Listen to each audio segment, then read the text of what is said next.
What's up, everybody? I want to tell you about a little period of time called the Flatline Years. This is the period from about 2010 to present, a nice 15-year period where everything has slowly decayed into vomit and shit. The same exact kind of vomit and shit that I'm sure I ran over on my way home from work yesterday. Seriously, I tried to fucking avoid the puddle. I knew whatever it wasn't good. And 30 seconds after I hit the thing, I smelled vomit and shit. And it just reminded me of everything in life. Like, seriously, why is there a puddle of that in the road? Anyways, I want to get into a few points here about this time period that makes it especially soulless and lifeless. The first thing that I want to talk about is the last heartbeat, if we're being poetic, was in 2010. Everything that's come out since then seems like it's an echo of that final heartbeat. You have movies, books, video games, everything is some kind of regurgitation at this point. It's like a fading echo of what it once was. Nobody seems to want to do anything new anymore. Nobody seems to want to generate anything unique anymore. And I do want to push back on that with the fact that we're seeing some of these small developers in the video game sphere and some small production studios in the film space are actually starting to generate some cool stuff. I do have a feeling that overall this period may be coming to an end.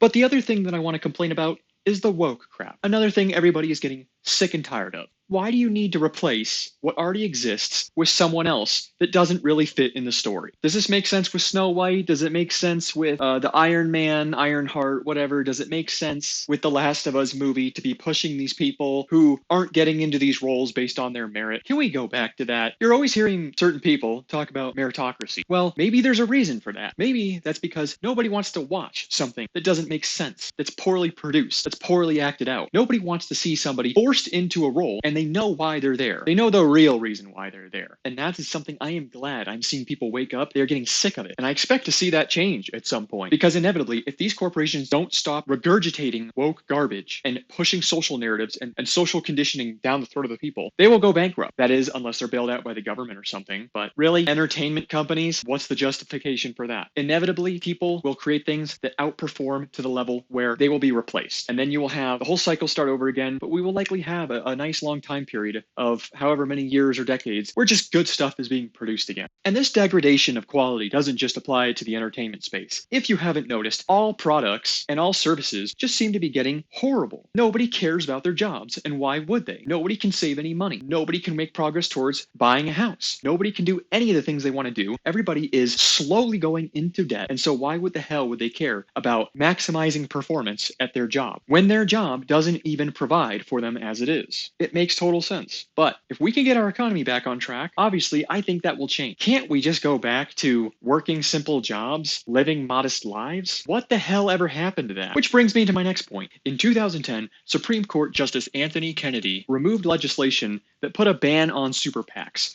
which is basically corporations' ability to donate to political campaign funds for whoever they think is best. This offered a massive incentive to our politicians to go ahead and just start pleasing these corporations, to bend over backwards for them and then forget about the people. It's starting to really piss me off, guys. It's starting to feel like the labor force here in this country is being completely forgotten. And who is it that props up this country? Who is it that keeps things going? Who is it that at the end of the day is providing all of the value? Is it these moronic retards at the top making a bunch of stupid rules? Or is it the people going to work every goddamn day, working 40 plus hours a week, making things, fixing things, providing services to people? I'm pretty sure it's the latter. So yes, 2010 marked the beginning of the flatline period. And I want to bring this up too. Why the hell is everything so flat and minimalistic? That's something else I started noticing. It's like, what was it? Apple came out with their logo and then the entire world went along with it. I mean, look at some of this stuff. Google, Starbucks, Shell Corporation, Taco Bell, Volvo, Volkswagen, and Wendy's. Go ahead and pause on any of those and look at the evolution. Why did everything get so fucking flat, minimalistic, and just lifeless? What is going on? And that is another thing that I see changing. And boy, I'm going to be glad when we get back to some logos with some actual character. So here's the takeaway for this video. I do see these things are changing.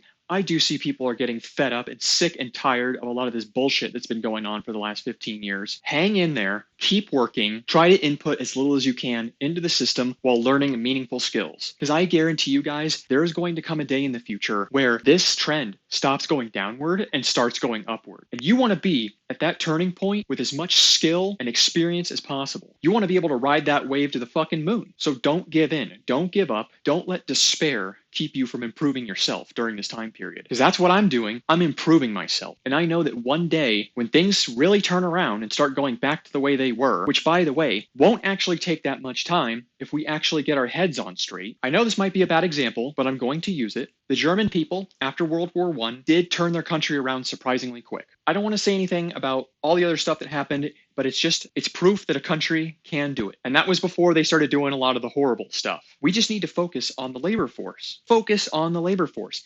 Incentivize people to work. Incentivize them to do a good job. Incentivize them to be there as long as possible. Anyways, guys, it's going to get better. And when it does, you're going to want to be the best version of yourself that you can be. I guarantee you. Don't miss out. Something big is coming. I think we can all feel it. Real change is coming. And I think it's the kind of change that will lead to a better quality of life. Anyway, see you guys.